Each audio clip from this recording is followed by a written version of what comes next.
Hi friends, ரவையும் ஆப்பிளையும் வச்சு ஒரு dish செய்யலாம். அதுக்கு 1 கப் மில்க் எடுத்துக்கலாம். அதை அடுப்பில் போட்டு கொஞ்சம் காய்ச்சிக்கலாம்.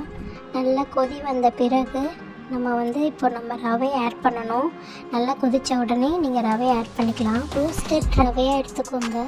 ரவையை போட்டுட்டு நல்லா கிளறிட்டே இருங்க, இல்லைன்னா கட்டி கட்டியாக ஆகிடும். ஸோ இன்ஸ்டண்ட்டாக நீங்கள் கிளறுங்க. நான் ஒரு கையில் மொபைல் வச்சுருந்ததால் என்னால் கிளற முடியல. நீங்கள் இன்ஸ்டண்ட்டாக கிளறிட்டே இருங்க. இப்போது ரவை நல்லா வெந்துடட்டும். அதுக்கப்புறம் நம்ம ஆப்பிளை நல்லா சீவி எடுத்துக்கலாம். எடுத்துக்கிட்டு நல்லா ரவை வெந்துடட்டும். நல்லா பால் கொதித்து நல்லா வெந்துட்டு பிறகு போடுங்க, இல்லைன்னா அப்படியே திரியாக ஆகிடும். நல்லா கொதிக்க விட்டுட்டு நல்லா வேகட்டும். ரவை நல்லா வேகிற வரைக்கும் வெயிட் பண்ணி அதுக்கப்புறம் நீங்கள் ஆப்பிளை அதில் போடலாம். இப்போ நான் ரவையை நல்லா கிளறி விட்டுட்டே இருக்கேன்.